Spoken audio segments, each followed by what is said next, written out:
Bonjour à tous et à toutes, je vous retrouve pour une nouvelle capsule vidéo donc en rapport avec la playlist titrage.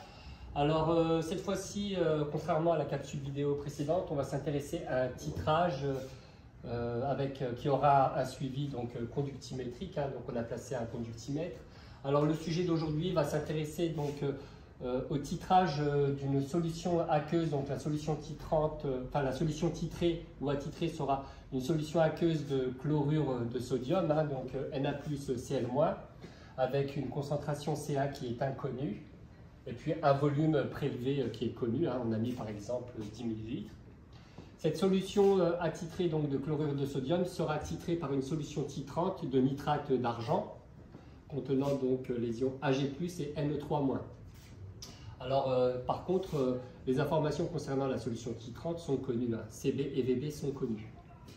Alors, lors d'un titrage conductimétrique, il est toujours bon d'ajouter un certain volume d'eau afin de négliger les effets de la dilution, parce que lorsqu'on rajoute de la solution titrante, ça a pour effet de rajouter du solvant, et donc ça peut avoir une incidence concernant l'expression de la loi de Colroche.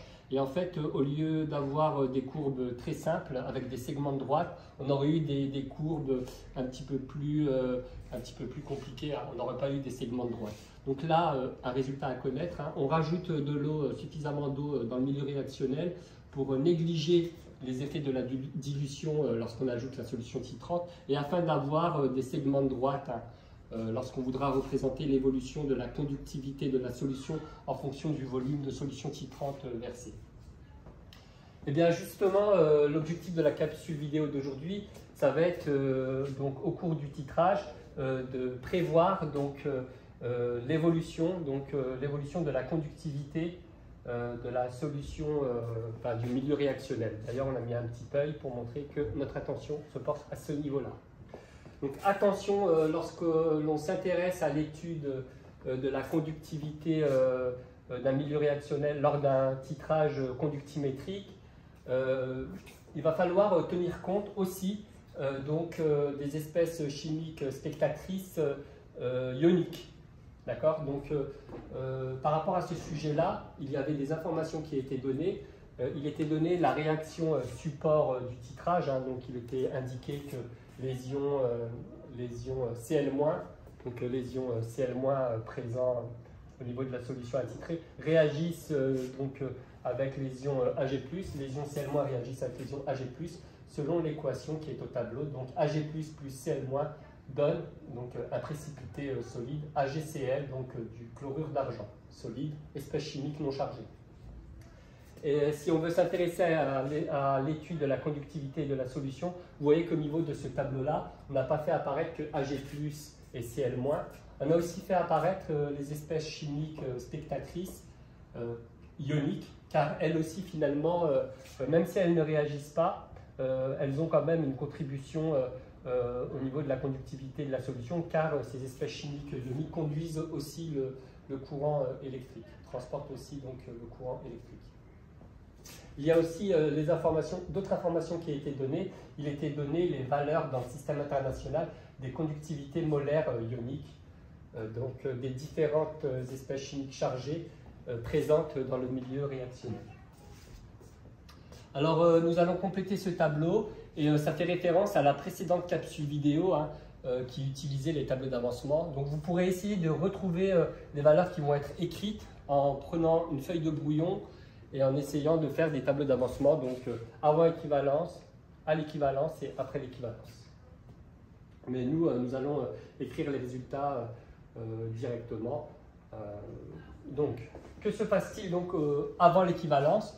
Donc, avant l'équivalence, on ouvre le robinet de la burette graduée. Donc, le volume il est compris entre 0 et 25 ml par exemple. C'est la contenance d'une burette graduée. Donc, on ouvre le robinet jusqu'à VE, donc jusqu'au volume équivalent. Que se passe-t-il au niveau de la quantité de matière des ions Cl-, donc les ions Cl- qui sont ici. Donc les ions Cl-, ils sont présents dans le milieu réactionnel à hauteur d'une quantité de matière Ca fois Va. Ca fois Va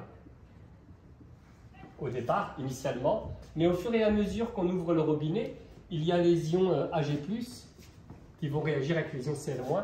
Donc il va y en avoir une quantité Cb fois Vb qui va être consommée d'ions Cl-, donc moins Cb fois Vb.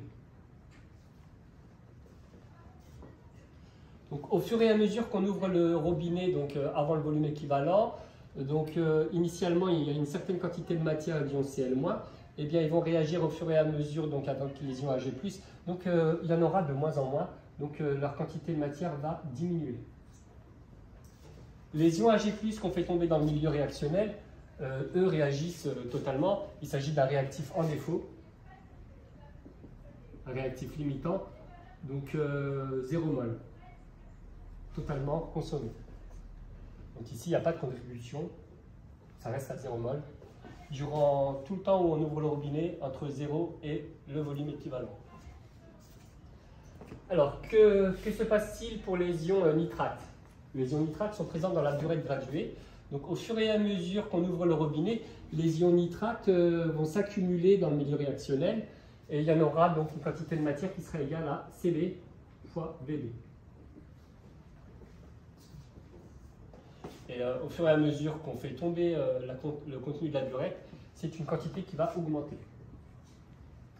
Les ions Na+, eux, sont présents dans le milieu réactionnel. Il s'agit d'ions spectateurs qui ne réagissent pas. Ils sont présents à hauteur d'une quantité de matière Ca fois Va qui ne variera pas car ils ne réagissent pas.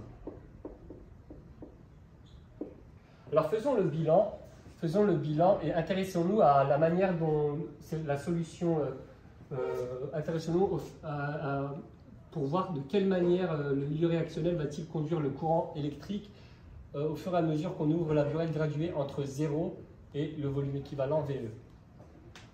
Alors on constate qu'il va y avoir deux contributions antagonistes.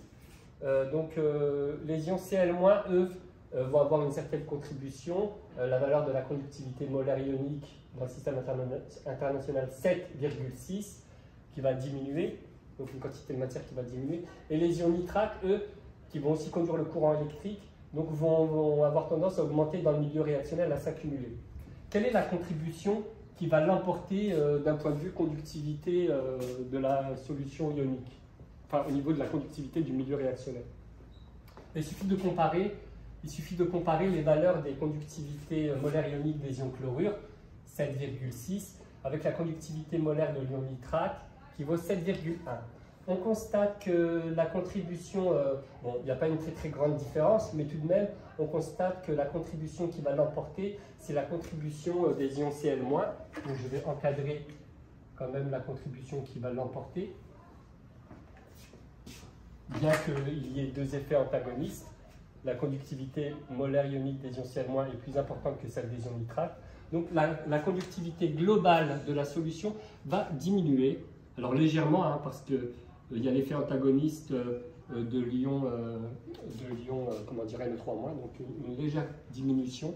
On retrouve les segments de droite qu'on avait évoqués lors de l'idée qu'il fallait ajouter suffisamment d'eau pour négliger les effets de la dilution, justement pour avoir des segments de droite. Alors voyons voir à l'équivalence, que se passe-t-il à l'équivalence au niveau des quantités de matière? Eh bien, à l'équivalence, le réactif titré et le réactif titrant sont dans des proportions stoichiométriques, hein. 0 mol ici, 0 mol ici. Donc il n'y a pas d'évolution, on se trouve à un point particulier, hein. Le volume VB vaut exactement le volume VE. On a fait un arrêt sur image. Donc les deux réactifs sont limitants. Que vaut la quantité de matière d'ion nitrate présente dans le milieu réactionnel à l'équivalence? Eh bien, on a fait tomber exactement une quantité de matière qui est égale à Cb fois Vb, mais Vb vaut Ve, donc c'est Cb fois Ve. Et les ions Na+, eux, étaient déjà présents dans le milieu réactionnel, hein, ça n'évolue pas.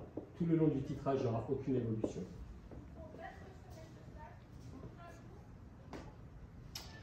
Après l'équivalence, que se passe-t-il après l'équivalence? Après l'équivalence, on va changer de réactif limitant. Donc, avant l'équivalence, les ions chlorure étaient en excès. Et bien là, après l'équivalence, une fois qu'on fait tomber le contenu de la burette, tous les ions chlorure Cl- sont consommés. Donc cette fois-ci, les ions chlorure sont en défaut. Donc leur quantité de matière vaut 0 mol. Et en ouvrant le robinet après l'équivalence, on va faire tomber de plus en plus d'ions Ag+, qui n'auront plus d'ions chlorure Cl- avec lesquels réagir. Donc on va avoir une quantité de matière qui va être égale donc à, d'après le tableau d'avancement qu'on avait déjà établi précédemment, Cb fois Vb moins, donc, moins Ca moins Va. Mais surtout, c'est de savoir que la quantité des ions Ag+ après l'équivalence va s'accumuler dans le milieu réactionnel. Donc on va avoir une quantité de matière qui augmente. Donc ça, c'est un réactif annexé, je le note ici. Que vaut la quantité d'ion nitrate NO3- après l'équivalence dans le milieu réactionnel? Eh bien, Cb fois Bb. Et ça va continuer à s'accumuler dans le milieu réactionnel. Ils ne réagissent pas. Ils n'ont aucune espèce chimique avec laquelle réagir, donc il va y avoir accumulation au fur et à mesure qu'on ouvre le robinet, de la durée graduée. Et pour les ions Na+, nous aurons Ca fois Va, donc aucune évolution.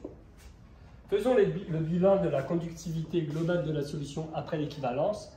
Alors là, il n'y a pas d'effet antagoniste. Hein. Tous les effets des ions qui interviennent, leur quantité augmente. Donc la conductivité globale de la solution, de par l'influence des ions Ag+, et de par l'influence des ions Ne3-, pour lesquels les quantités de matière augmentent toutes les deux, eh bien, on va avoir une conductivité molaire, une conductivité globale du système réactionnel qui va augmenter très franchement, donc avec une pente très élevée. Donc, un segment de droite d'ailleurs. Hein. Et bien évidemment, on retrouve l'idée qu'à l'intersection des deux segments de droite, nous avons le volume équivalent. Ben, je vous remercie de m'avoir suivi donc, durant cette capsule vidéo. Je vous invite à essayer de refaire au brouillon les différents tableaux d'avancement tels qu'on avait vu au niveau de la première capsule vidéo de la playlist pour essayer de retrouver tous ces résultats qu'il faut savoir réétablir très rapidement. Et il faut savoir aussi prévoir l'évolution de la conductivité globale d'une solution aqueuse lors d'un titrage avec suivi conductimétrique. Je vous remercie de m'avoir suivi. À la prochaine.